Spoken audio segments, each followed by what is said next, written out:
We are on campus today where we're joined by Katie Allen. Katie earned her BS and MS in Aerospace Engineering here from CU-Boulder, and she currently works as Broomfield City and County Engineer. Katie, thanks so much for joining us. Sure. Can you tell us a little bit about how you decided to become an engineer? Like most kids with an aptitude in math and science, they're told at a pretty young age that maybe they could be an engineer when they grow up, even though I didn't really know what that meant. And then when I got to high school, I realized I was still pretty good at math. I liked physics and I loved biology, and I wanted to find some way to combine that in my career. When I was a junior in high school, my sister was a freshman at CU in architectural engineering, and she loved it, and so that kind of sealed the deal for me, and that's how I decided to become an engineer. So you came to CU for your undergrad, and how did you decide what to major in? Well, at first I started at the University of Washington for my freshman and sophomore year, because I had heard there was a very good bioengineering, biomedical engineering program there. And when I got there, it was this enormous school, and it was good, but I didn't really find that program to be that available, and I didn't know how I was going to get into it because it was so competitive. You didn't apply to your specific college till you were a junior. So you were taking sort of general education courses? Just general classes, and I really missed Boulder. So I did some more research and discovered that CU had some great laboratories working in bioengineering, and I transferred back. I got my bachelor's here, and then I signed up for a 5th year and got my master's. And that was in aerospace engineering? Yes, that was in aerospace. And then what was your first job after graduating from here? My first job, I was hired as a development engineer for GE Government Services at NASA Ames in Moffett Field, California. What was that like? It was pretty similar to what I did as a research assistant at CU. I worked for Bioserve Space Technologies. So it was sort of an extension of that. They hired me to develop laboratory equipment for the space station. So it was more research and development. And now you work as Broomfield City and County Engineer. Yeah, pretty different. What does that mean? What do you do? Well, professionally now I'm a civil engineer. Okay. But we do two things. One is we manage the capital improvement program, and that means we construct all taxpayer-funded improvements, like transportation projects, utility projects, drainage improvements. So we even do recreation projects, trails, and we build new facilities.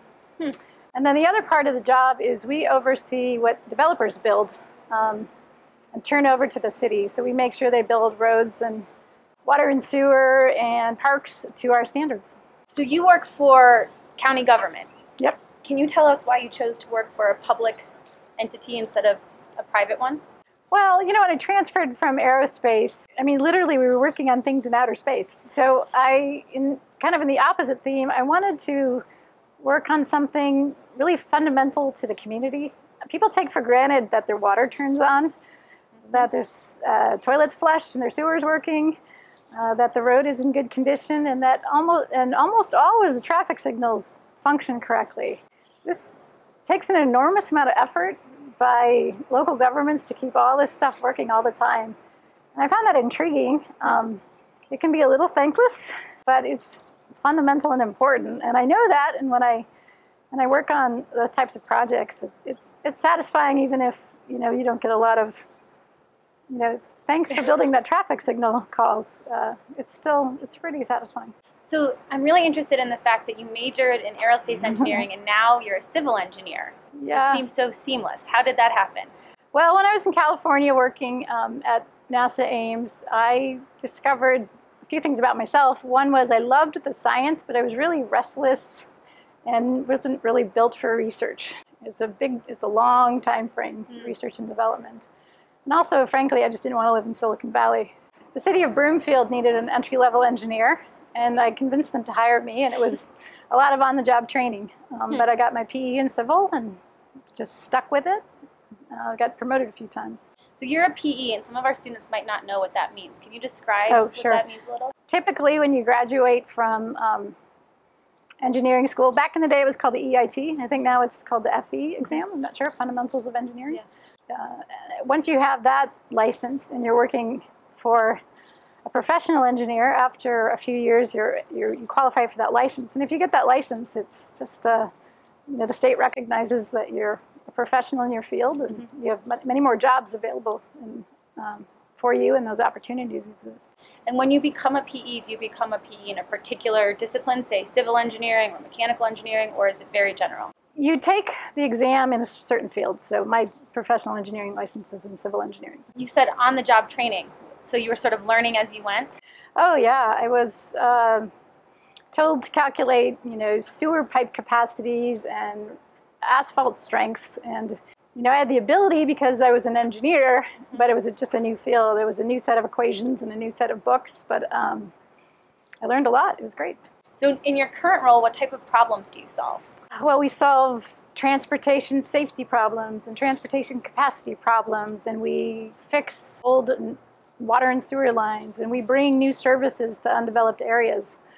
We solve drainage problems, both nuisance and flood control, and we build things that the community wants that aren't there right now. So how do you use what you learned in college here at CU in your current role? When you're in college and you're in engineering, you learn how to solve complex problems. And it gives you the confidence that you have the ability to solve complex problems. So I take that, what I learned is in more of an abstract way, and I take that confidence, and I know even if I don't know how to solve the problem today, I'm going to figure it out, or I'm going to assemble the right team to figure it out. I think less abstract, more directly, is when I was a graduate student, we did a lot of technical papers and a lot of presentations, which was not my strength. And I'm so glad I did it, because I do that every day in my current job. So the ability to write a technical paper, particularly to be able to explain it to a layperson audience, and the ability to give a presentation was probably the most important thing for my current role. What about your current job didn't exist when you were a student? The internet. I don't know how I lived without it, particularly being a graduate student doing research. I think I logged ridiculous numbers of hours in libraries reading microfiche. So yeah, by far the internet. How do you use math in your job? Math. I use a lot of algebra and a lot of geometry, like pipe diameters and asphalt quantities and cross sections. I think maybe a couple times I've used calculus. I've never had to figure out, determine an eigenvalue in my job. So, what's the coolest thing you get to do as the engineer for the city of Broomfield? I think maybe the most satisfying is building a new building, because you start with nothing, and a couple years later there's a multi-million-dollar structure that will be there forever. So that's pretty satisfying. But almost equally satisfying is watching a mom pushing a stroller on a sidewalk we built where it used to be walking along the road. So just solving problems and seeing the community use what you've built. So you've built some new buildings in Broomfield. Can you give us some examples of what those are? Yeah, I've built an addition to the jail that I hope none of these students will ever have to see. You do? I've remodeled several existing facilities as they get old. I'm working right now on a new Health and Human Services building, so that's not there yet, but ask me in 18 months. And then I've built, playgrounds and water slides and things like that, which aren't quite buildings, but just as fun to look at. I imagine your work requires collaboration with lots of different people. Can you tell us about some of the people you work with? I work with design teams, so other engineers and architects. When we're building projects, I'm working on the ground with contractors and inspectors. Our projects take a lot of money, so I'm working with accountants and other, departments in the city. So if we're building a rec project, I'm working with a recreation team, or if we're fixing something at the auditorium, I'm working with cultural affairs, so I get to work with all sorts of people. What is a typical day like in the life of Broomfield city engineer? Typical day, well, I'm a manager, so I'm authorizing vacation for employees, and I'm signing their timesheets, and I'm putting items that we're going to discuss on the city council agenda. That's kind of the administration part that I do every day. I have my own projects, so I'm running out to the field, and I'm finding out if Excel Energy, for instance, is out there working and burying the electrical line that we need buried. And I'm calling our design engineer to see if they've made the revisions to the plans yet. Setting up documents to bid to contractors. That's what I do as the project manager role. And then as the program manager for our capital improvement program, I'm estimating future projects, trying to put cost to those, writing memorandums to our city council, explaining what the project is and that we need to hire an architect, for instance, and how much that's going to cost and why it's a reasonable price. So I do sort of administrative, project management, and program management activities every day. How many projects would you be working on at any given time, usually? Well, since I have a few different roles, I'm only working on about 5. But I have some yeah, that's a lot. I have some project managers with 13, 14 projects. So we're a small group with a lot of work. It strikes me that citizens might often take for granted all of the hard work that you and your colleagues are doing.